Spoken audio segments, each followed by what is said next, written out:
पिछले एपिसोड के आखिर में देखे थे जिन्हों ऑस्टिस के ऊपर भारी पड़ना शुरू हो चुका था।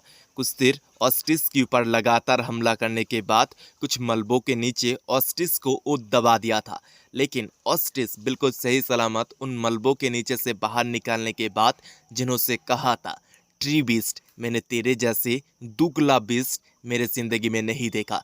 तू बस अपने फायदे के लिए इंसानों के साथ हाथ मिलाया है। जवाब में जिन्हों बताया था, जंग और प्यार में सब कुछ जायज़ है। मैं अपने फैमिली को बचाने के लिए कुछ भी कर सकता हूँ। अब इसके आगे की कहानी को इस एपिसोड के साथ जानेंगे। इस एपिसोड की शुरुआत में ऑस्ट्रिस को दिखाया जाता है, जो जिन्हों के जवाब सुन के बहुत ही ज़्यादा गुस्सा हो चुकी थी।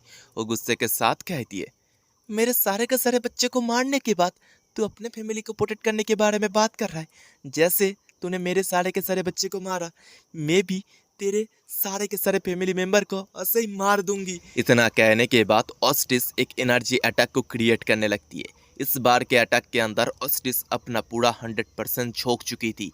देखते ही देखते एनर्जी बॉल का साइज बढ़ते हुए सिटी के साइज के बराबर हो चुकी थी। ऑस्टिस दोबारा चीखते हुए कहती है, मेरे इस अटैक के बाद ये पूरा का पूरा सिटी बर्बाद हो जाएगा।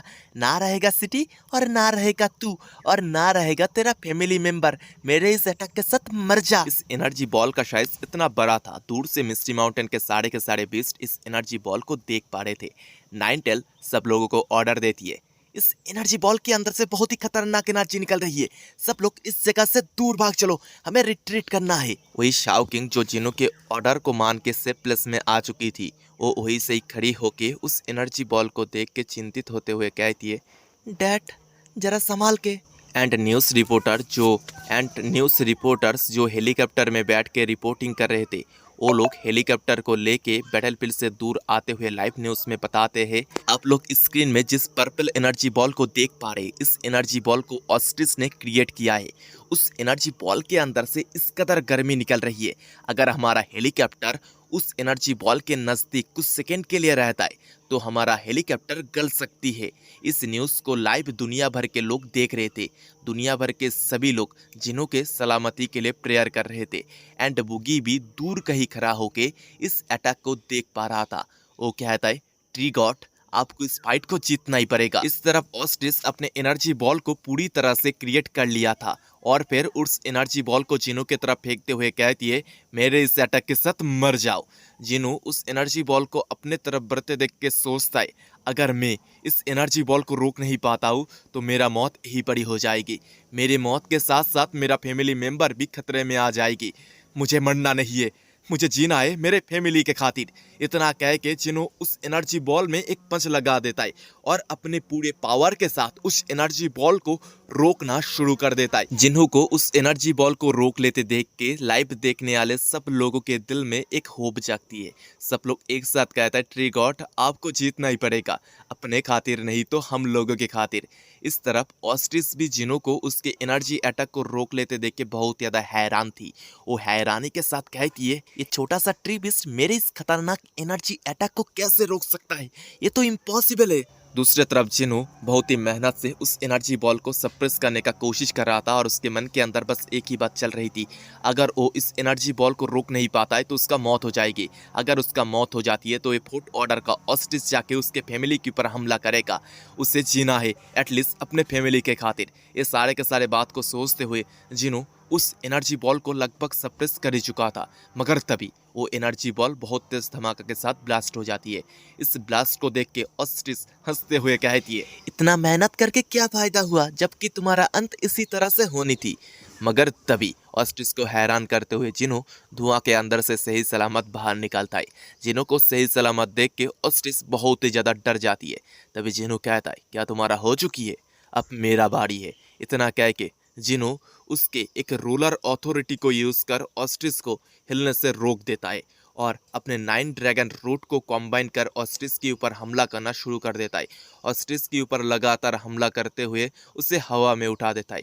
इन सारे के सारे हमले के बाद ऑस्ट्रिस का हालत लगभग ख़त्म हो चुकी थी, लेकिन जिन्हों का अटैक अभी तक ख़त्म नहीं हुआ था, वो उसके 9 ड्रैगन रूट को कॉम्बाइन कर एक बहुत ही बड़ा मुक्का बना लेता है और उस मुक्के को फायर एनर्जी के साथ कोट कर एक बहुत ही खतरनाक पंच ऑस्ट्रिस को मार देता है और ऑस्ट्रिस को ज़मीन के साथ चिपका देता है। तभी जिन्हों के पास नोटिफिकेशन आती है, तुम्हारे ओपोनेंट का सारे के सारे बैटल साइन रुक चुकी है और वो सांस भी नहीं ले रहा है।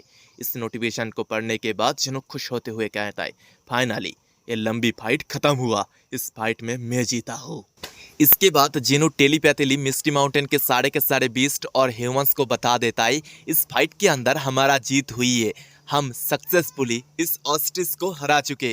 ये जानने के बाद मिस्टी माउंटेन के सारे बीस्ट खुश हो जाता है। दूसरी तरफ लाइव न्यूज़ में भी बता दिया जाता है, मिस्टी माउंटेन का ट्री गॉड ऑस्ट्रिच को हरा दिया है। ये जानने के बाद दुनिया भर के लोग जो लाइव इस न्यूज़ को देख रहे थे, वो सब लोग अपने अपने तरह से इस फाइट को सेलिब्रेट करने लगते हैं। फेडरेशन के अंदर भी सब लोग सेलिब्रेट कर रहे थे। फेडरेशन हेड जो अकेला बैठा हुआ था वो भी खुश था। वो कहता है, ट्रीबिस ने मुझसे जो वादा किया था उसने उस वादा को पूरा किया। दूसरी तरफ जिन्हो बुगी के पास आता है और कहता है, बुगी क्या तुम्हारा मुलाकात जिया के साथ हुआ? बुगी कहता है, नहीं अभी तक तो नहीं हुआ, लेकिन जिया जहाँ भी होगी वो सही सलामत होगी। जिन्हो कहता है, ऐसे तुम्हें उससे जल्द से जल्द मिल लेना चाहिए। बुगी कहता है, हाँ मैं उससे मिलना तो चाहता हूँ, लेकिन जिया है तो है कहाँ पर। उतने में ही ऊपर नाइनटेल आ जाती है। नाइनटेल आने के बाद बुगी से कहती है, बुगी मुझे तुमसे एक बहुत ही बैड न्यूज़ बतानी है, लेकिन उससे पहले तुम्हें मुझसे वादा करना पड़ेगा।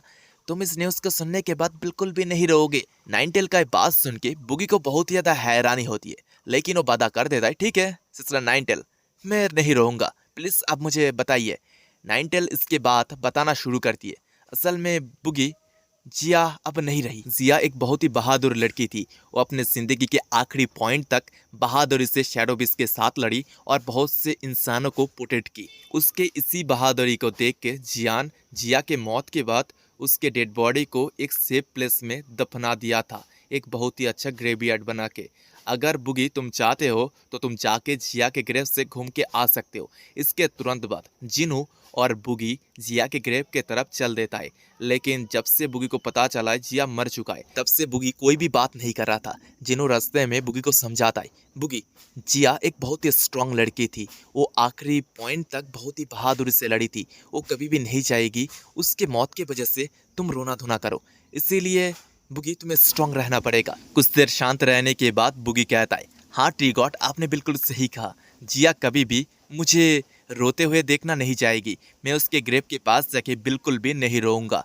कुछ देर के अंदर बुगी और जिन्हो जिया के ग्रेव के पास पहुंच चुका था और फिर बुगी जिया के ग्रेव के पास जाके कहता है, जिया तुम तो मुझे स्ट्रांग होते हुए देखना चाहते थे, देखो मैं अभी बहुत ज़्यादा स्ट्रांग हो चुका हूँ, अभी मुझे किसी को भी प्रोटेक्ट करने का ज़रूरत नहीं पड़ेगा, मैं खुद को प्रोटेक्ट कर सकता हूँ। बुगी इसके आगे और कुछ भी कह पाता, तभी उसके पीछे से कोई आवाज़ लगाता है, बुगी क्या ये तुम हो? ये आवाज़ सुन के बुगी हैरान होता है और हैरानी के साथ पीछे मुड़ के देखता है। जिया उसके पीछे खड़ी थी जो उसे आवाज़ लगा रही थी। जिया को जिंदा देख के बुगी को बिल्कुल भी विश्वास नहीं हो रहा था। वो रोते हुए जिया से पूछता है, जिया क्या तुम जिंदा हो? लेकिन सिस्टर नाइनटेल ने तो मुझे बताया था तुम मर चुकी हो, लेकिन तुम जिंदा हो तो हो कैसे? क्या तुम मेरा सपना तो नहीं? बुगी को रोते देख के जिया भी खुद रोते हुए कहती है, किसने सच कहा किसने झूठ कहा, इसमें क्या रखा है, मैं जिंदा हूँ। क्या बुगी इतना तुम्हारे लिए काफ़ी नहीं? ये सुनने के तुरंत बाद बुगी आके जिया से गले लग जाता है और वो दोनों ही फूट फूट के रोने लगता है। बुगी कहता है, मैं तुम्हें टच कर पा रहा हूँ, तुम्हें फील कर पा रहा हूँ, इसका मतलब तुम सचमुच के जिंदा हो। दूसरी तरफ जिन्हो और नाइनटेल एक ऊंचा चट्टान के ऊपर खड़ा था। नाइनटेल कहती है, ट्री गॉड हमारा प्लान सक्सेसफुली वर्क कर चुका है। बुगी को समझ में आ चुका है फैमिली का असली मतलब क्या है, लेकिन ट्री गॉड इस बार आपने कुछ ज़्यादा ही कर दिया। जिन्हो कहता है, अगर हम बुगी को इतना आसानी से जाने देते तो उसे कभी भी फैमिली का असली मतलब समझ में नहीं आता। दरअसल बुगी को झूठ बताना कि जिया मर चुकी है, ये जिन्हो का ही प्लान था, ताकि बुगी को समझ में आ सके असल में फैमिली क्या है, फैमिली को खोने का दर्द क्या है। और फिर जिन्हो कहता है, नाइनटेल मिस्टी माउंटेन के सारे बीस्ट को बता दो, हमें मिस्टी माउंटेन के लिए निकलना है। जिन्हो का ये बात सुन के नाइनटेल हैरान होती है और हैरानी के साथ कहती है, ट्री गॉड बुगी तो जिया के साथ है, क्या बुगी हमारे साथ नहीं चलेगा?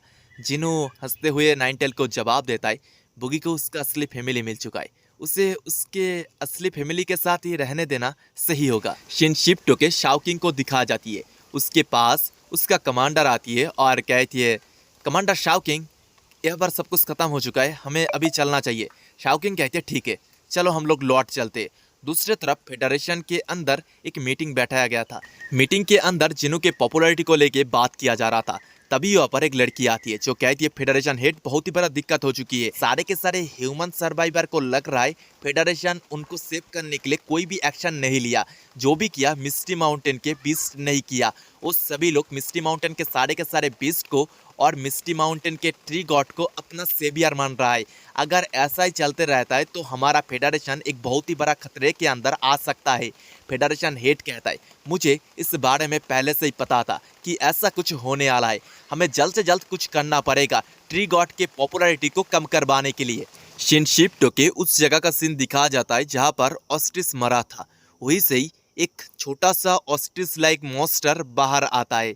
दरअसल ऑस्ट्रिच ने अपने बॉडी के एक छोटा कटा हुआ हिस्से से अपने आप को रिवाइव किया था, मगर उसके इस रिवाइविंग न्यू बॉडी के अंदर इतना पावर नहीं थी कि वो किसी के साथ भी फाइट कर सके। ऑस्ट्रिच कहती है मैं अभी बहुत ज़्यादा कमज़ोर हूँ, लेकिन एक ना एक दिन मैं अपने पावर को फुल रिकवर करके उस ट्री बीस्ट को जान से ख़त्म कर दूंगा। लेकिन ऑस्ट्रिच का प्लान धरा का धरा रह जाता है, बिकॉज एक खतरनाक बीस्ट उसे अपने पंजों में पकड़ लेता है और ऑस्ट्रिच को देखते हुए वो खतरनाक बीस्ट कहता है क्या तू वही खतरनाक ऑस्ट्रिच बीस्ट है जिसका चर्चे कुछ दिन पहले लोगों के जबान में चल रही थी। ऑस्ट्रिच उस खतरनाक बीस्ट को देख के डर जाता है और डरते हुए कहता है प्लीज़ मुझे छोड़ दो। लेकिन वो खतरनाक बीस्ट अपने मुंह से एक एनर्जी अटैक करके ऑस्ट्रिच के काम को ख़त्म कर देता है। ये खतरनाक बीस्ट दरअसल एक पांडा था। वो अपने साथी पांडा से कहता है इस ऑस्ट्रिच ने हमारे बिरादरी के एक पांडा को मारने का कोशिश किया, उसके साथ जो भी हुआ सही हुआ। तभी दूसरा पांडा कहता है बिग ब्रदर क्या हम बुगी को अपने साथ ले जाएंगे।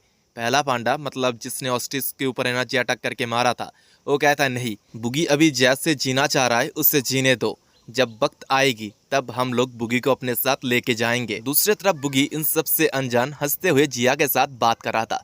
जिया कहती है बुगी तुमने ये नोटिस किया क्विनलिंग और गोल्डन एंड के बीच कुछ चल रहा है, वो दोनों जब एक दूसरे के पास रहते तब वो दोनों ही शर्माते हैं। बुगी कहता है नहीं मैंने कभी भी नोटिस नहीं किया, लेकिन ज़्यादातर वक्त तो क्विनलिंग और व्हाइट टाइगर एक साथ रहते। ठीक है, जबकि तुमने मुझे बताया जब मैं मिस्टी माउंटेन में लौटूंगा तब मैं इन चीज़ों के ऊपर ध्यान दूंगा। वही जिया बुगी के मिस्टी माउंटेन में लौटने का बात सुन के दुखी हो जाती है। वो दुखी मन के साथ कहती है बुगी क्या तुम दोबारा मिस्टी माउंटेन में लौटने वाले हो। बुगी हंसते हुए जवाब देता है हाँ मैं मिस्टी माउंटेन में लौटने वाला हूँ। मिस्टी माउंटेन के अंदर मेरा पूरा फैमिली है, मैं मेरे फैमिली के साथ रहना चाहता हूँ, लेकिन मैं यहाँ से जाने से पहले तुम्हें इस फ्लूट को देना चाहता हूँ। इस फ्लूट को तुमने मुझे तब दिया था जब मैं छोटा था। तुम इस फ्लूट को मुझे देते हुए कही थी अगर मैं कोई भी मुसीबत में पड़ूँ तब मैं इस फ्लूट को बचाऊँ, तब तुम मेरे मदद के लिए आओगे। लेकिन अभी मैं इतना पावरफुल हो चुका हूँ कि खुद को प्रोटेक्ट कर सकूँ, इसीलिए मैं इस फ्लूट को अभी तुम्हें देना चाहता हूँ। जिया इस सुन के कुछ देर खामोश रहने के बाद कहती है नहीं, मुझे ये फ्लूट अभी नहीं चाहिए, जब हम लोग दोबारा मिलेंगे तब तुम इस फ्लूट को मुझे देना। जिया का ये सुझाव बुगी को अच्छा लगता है। वो खुशी खुशी कहता है ठीक है। शिनशिप्टो के जिन्हों को दिखाया जाता है जो मिस्टी माउंटेन के सारे बीस के साथ मिस्टी माउंटेन की तरफ लौट रहा था। तभी वहाँ पर बुगी एक ऑल्चर के पीठ में बैठ के आ जाता है। वो कहता है ट्री गॉड आप सब लोग मुझे छोड़ के क्यों जा रहे हो, मुझे आप लोगों के साथ जाना है, बिकॉज आप लोग ही तो मेरा असली फैमिली हो। कुछ देर ट्रेवल करने के बाद जिन्हों मिस्टी माउंटेन में पहुंच चुका था, वो मिस्टी माउंटेन में लौटने के बाद सुकून का 2 पल सांस लेता है और फिर कहता है अपने घर में जैसा शांति मिलती है वैसा शांति कहीं पर भी नहीं मिलती है। तभी जिनू के पास लिंगफेंग आता है। लिंगफेंग कहता है ट्री गॉड आपने मिस्टी माउंटेन के जो सारे के सारे रिस्पॉन्सिबिलिटी मेरे ऊपर सौंप के गया था, आप जब मिस्टी माउंटेन में नहीं थे तब मैं उन सारे के सारे रिस्पॉन्सिबिलिटी को बड़े अच्छे से पूरा किया, मिस्टी माउंटेन में कोई भी दिक्कत नहीं हुई। जिन्हों कहता है ठीक है लिंगफेंग तुम्हारे इतना हार्ड वर्क के लिए शुक्रिया। और फिर लिंगफेंग वहाँ से चला जाता है। लिंगफेंग जाने के बाद जिन्हों स्टेटस विंडो को ओपन करके देखने लग जाता है। ऑस्ट्रिच को मारने से उसे लगभग 1 लाख से भी ज़्यादा इवोल्यूशन पॉइंट मिली थी। जिन्हों सोचता है इन इवोल्यूशन पॉइंट को इस्तेमाल करके मैं मेरे कौन सी स्किल को लेवल अप करूँ। उतने में जिन्हों को एक अजीब फीलिंग होती है और वो अपने आप को सिस्टम के एंटी स्पेस के अंदर पाता है। एंटी स्पेस को देख के जिन्हों को समझ में आ जाता है सिस्टम गॉड उससे बात करने के लिए ज़रूर उसे एंटी स्पेस के अंदर बुलाया है। जिन्हों कहता है सिस्टम क्या ये तुम हो। सिस्टम से आवाज़ आती है हाँ जिन हो मैं हूँ, मैं तुमसे बात करने के लिए यहाँ पर तुम्हें बुलाया हूँ। हाँ मैंने तुम्हें यहाँ पर बात करने के लिए बुलाया है। जिन्हों कहता है सिस्टम क्या तुम मुझे किसी बारे में आगाह करना चाहते हो? सिस्टम से आवाज आती है, जिन्हों तुम कुछ दिन पहले ऑस्ट्रिच से लड़े थे। हाँ मुझे पता है, ऑस्ट्रिच बहुत ज्यादा पावरफुल था, लेकिन तुम्हारा नेक्स्ट ओपोनेंट ऑस्ट्रिच से भी कई गुना पावरफुल है। शायद उस ओपोनेंट से लड़ने के वक्त तुम तुम्हारे पूरे के पूरे फैमिली को खो दो, लेकिन उसके बाद भी तुम्हें टूटना नहीं है। तुम्हें बहादुरी से तुम्हारे ओपोनेंट से लड़ना पड़ेगा और उससे हराना पड़ेगा इस धरती को डार्कनेस से बाहर निकालने के लिए। जिन्हों पूछता है ऐसे सिस्टम मेरा नेक्स्ट ओपोनेंट कौन है, उसका नाम क्या है? सिस्टम कहता है तुम्हारा नेक्स्ट ओपोनेंट स्वयं डार्कनेस है, जो अंधेरे का राजा है। तुम्हें अंधेरे के राजा को हरा के इस धरती को लाइट के तरफ लेके आना है। सिस्टम के ये बात खत्म होने के साथ साथ जिन्हों रियलिटी में लौट आता है, वो रियलिटी में लौट आने के बाद डार्कनेस के बारे में सोचते हुए कहता है मेरा नेक्स्ट ओपोनेंट है डार्कनेस। सिस्टम ने जैसा कहा, शायद डार्कनेस से लड़ने के वक्त मैं मेरे फैमिली को खो सकता हूँ। नहीं, मैं ऐसा कभी भी होने नहीं दूंगा। मैं इतना स्ट्रांग बनूंगा कि अपने फैमिली को बचाते हुए डार्कनेस को हरा सकूं। आखिर जिन्हों का नेक्स्ट ओपोनेंट डार्कनेस कौन है? सिस्टम ने जैसा कहा, क्या सचमुच के जिन्हों डार्कनेस से लड़ने के वक्त उसके पूरे के पूरे फैमिली मेंबर्स को खो देगा? इस सवाल का जवाब जानने के लिए आपको नेक्स्ट सीजन देखना पड़ेगा, क्योंकि यही पर ही हमारा सीजन 2 खत्म होता है। मैं बहुत ही जल्दी सीजन 3 को शुरू करने वाला हूँ, लेकिन सीजन 3 को जल्द से जल्द देखने के लिए इस वीडियो के अंदर ज़्यादा से ज़्यादा लाइक और ज़्यादा से ज़्यादा कमेंट करना पड़ेगा। तो दोस्तों, आपको कुछ भी नहीं करना, बस इस वीडियो के अंदर लाइक एंड कमेंट का बरसात कर दो।